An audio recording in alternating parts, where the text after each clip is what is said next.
Hello, it's Sarah from Hardcover Hearts, and I'm here today to do kind of a deep dive into a book that I just finished, a book that has been winning awards. Probably you've heard of it. It is Milkman by Anna Burns. Here is the paperback copy that I just got last night because I had it on Kindle and audio. So I'm going to do an analysis video, a kind of deep dive into the work. I won't spoil any plot, but I don't think plot sometimes is the only thing that can be spoiled. So if you care about experiencing characters and style of writing and themes for yourself, you might want to hold off on watching this. But if that might be something that will draw you into reading the book, then you're more than welcome to stay. So let's talk about Milkman. So this won the Man Booker Prize in 2018, and it's also up for the Women's Prize this year, which should be announced soon. So I left this as the last of my book club's reads. So we read the Man Booker shortlist, and then we switch to the National Book Award shortlist. And we always leave the winning one to the end. And there was a lot of great books on that list. So this one needed to really impress me, and it did and more. I think this may be one of the best books I've read this year. So let's talk a little bit about what it's about. Again, I won't spoil the plot. So the story is about an 18-year-old woman living in a place that is unnamed. And the characters in her life are also unnamed. They're named for their relationships to the community or in the community. So she herself is known as middle daughter. Her brother-in-law is third brother-in-law. She has wee sisters. She has mother. There's this character, Milkman, and the Milkman is what is termed a paramilitary. So, and he's someone to be feared. One day she's taking a run, as she is wont to do, and this man approaches her. And without saying it outright or doing anything physical to her, he lets her know that he is interested in her and he is watching her, and that she has come on his radar, and he wants to have a relationship with her. And this sets off a series of events in an already fraught place in her life, and also in a fraught community that tensions are already so tight. So the reason that all this, so that's the plot. So the plot is really about how is she going to face this dangerous person who is wanting something from her, wanting her.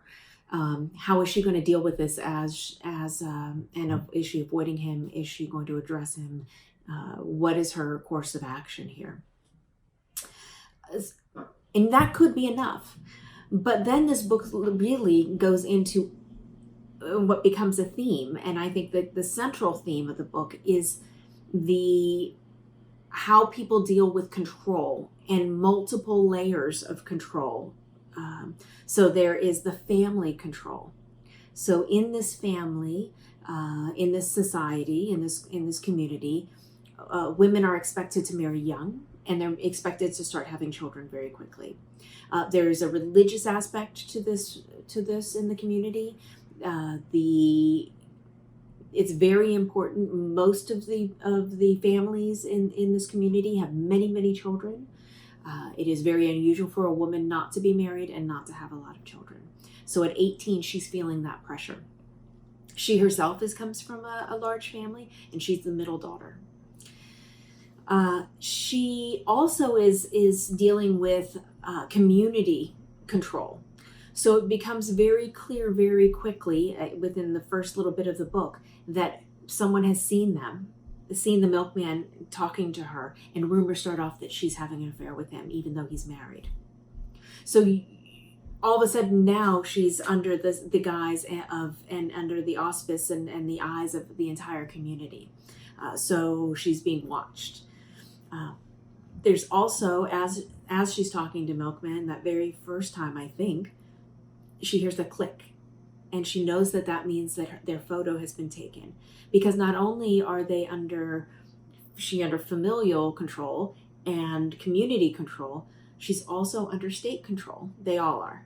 And so now she has potentially been connected with this paramilitary as a subversive or a renouncer, is what they say.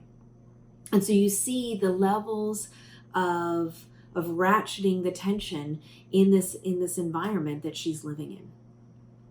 So I'm going to pause there for a moment. That's kind of the context that this book is putting you in, and a little bit of the plot. So let's talk a little bit about the writing of the book. I found this writing to be unbelievable. The language. It's not just the words, it's also the phrasing of the words. It's the way that people talk to each other is very I was about to say evocative, but that's not the word. Maybe loquacious. It may be a little flowery, but it's all a means of moving around and getting around the truth and not speaking directly and pointedly. So as a means of people being able to take some control of their lives, they kind of talk around the things, and they do so in very interesting ways. There are many characters in this book. And the character development is unmatched in books that I've read as of late. I remember these characters so well. It was amazing in our book club meeting how many scenes we were able to recall with such clarity, and it wasn't like they were already left our minds, which happens in so many books because we are big readers, and sometimes we can get the bigger themes or the bigger scenes, but some of the more detailed or micro scenes are a little lost. But the way she tells the story, you don't forget. It sits in your cranium. It kind of lodges in there. And I think it's the level of detail and a type of trick she does in the story where this is all stream of conscience. Stream of conscience. So what's happening is that she's processing. She has no one to talk to. No one either believes her or would believe her because of the way that this community works.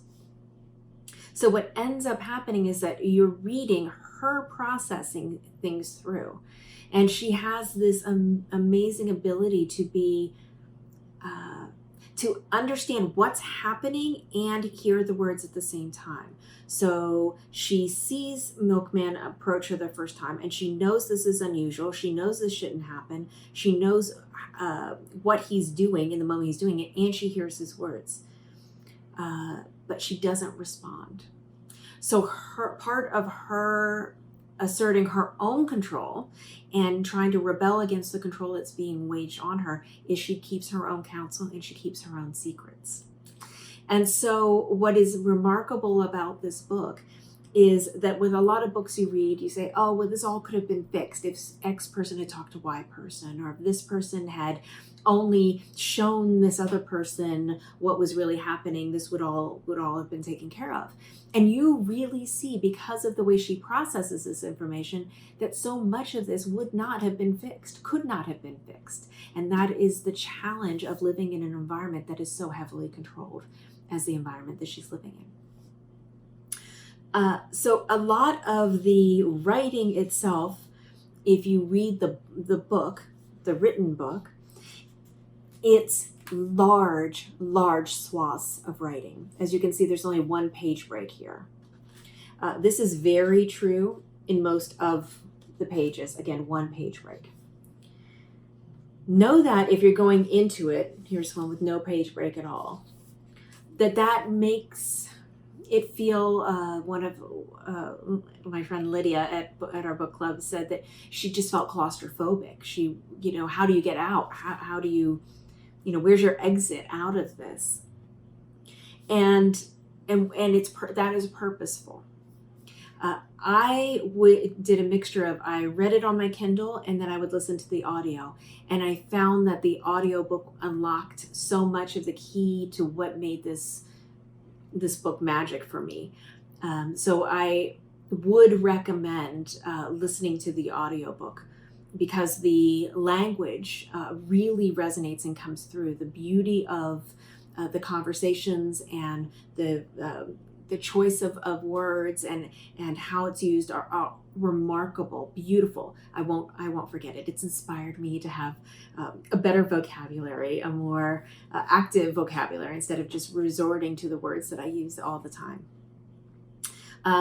Characters. The characters are rich. One of the things I absolutely loved was the way that the community self-polices, and they have some people that are called beyond the pale, and these are the misfits and the people that sit outside. And I just thought that to call people beyond, these are the beyond the pales, was a very, very unique, wonderful way to address the way those people interact in the society.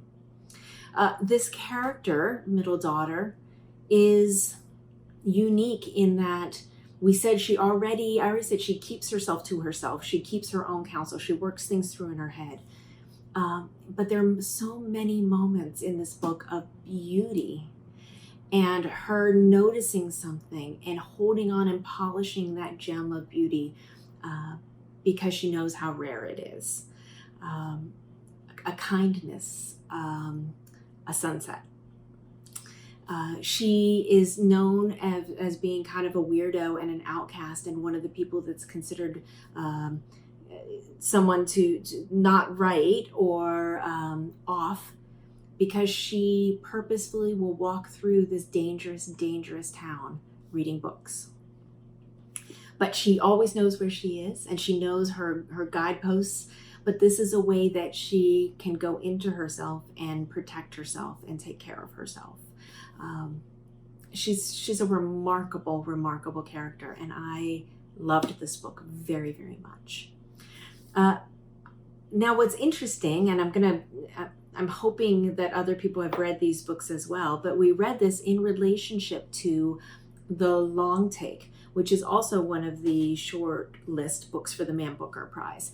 And that is a noir, a modern noir look at Los Angeles and a man who is suffering from severe PTSD, and who, instead of dealing with his PTSD or getting help, which this is in the 40s, he drinks and he moves around a lot, and he doesn't have the same sense of beauty and love and internal counsel that this 18-year-old teen girl has. And there was something lacking for me in that book, and it was too surface, whereas this goes deep into how this one specific character has found a way to rebel in her ways against the control of the state, the community, and her family. So that was an interesting juxtaposition. And another one that I thought of as we were talking was the relationship to this book that I just finished, which is also excellent, one of my favorite books of the year. So thinking about Milkman versus Women Talking is after something has happened, and all of these women are gathering together to figure out what is their next step and how are they going to free themselves, or are they not going to free themselves, and they're going to do it together. So what's fascinating to me is that Milkman really is about being in the moment that you're in it. There is no escape. The horrors are fresh and they happen every day and at multiple levels, coming from multiple angles. And so you have to remain vigilant in some way, and there's really no escape from this. I should say that you don't know, it's never mentioned where this is, except for one key element, that is her boyfriend, her maybe boyfriend is his name, has won a Bentley supercharger, and he comes under question from the community as to why he would have something like a Bentley, and that car had a flag on it, and that flag is not theirs. And so you can piece it together from that one clue that they're talking about the troubles in Northern Ireland. So many people think that this, when they first go into it, that this is a dystopian novel, that this can't possibly happen. This is something that's in the future, or this is a figment of imagination. Instead, it is something that did happen. And this is putting a young woman in that environment. This also is something that happened, which is that there was a case in Bolivia of a Mennonite community where the women were being attacked and raped in their beds at night after being drugged with belladonna by members of their own community. And upon understanding what was happening and capturing one of the men as in the act, they were put into a holding cell for their own sense of community justice. And one of the women was so enraged when she realized that her young child had been a victim of this, as well as herself and other members of her community, that she went in to kill them. And for their protection, they called the police to send these men to jail so that they wouldn't be killed by this vengeful woman. And the pretext is that all the men in this community have then left to bail out the other men in their community. And so these women have 48 hours to figure out, what are they going to do? Are they going to leave the community, venture into their own, where they don't speak the language, they don't write? Their language is a dead language. It only exists in that community. And they've never seen anything of the world. And so they're coming to the understanding of what their path forward will be, and what freedom could look like for them.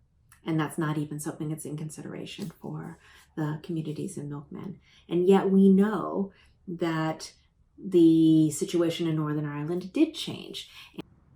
The IRA has in a ceasefire, and there have been a lot of wonderful steps moving forward, and it's been a long time.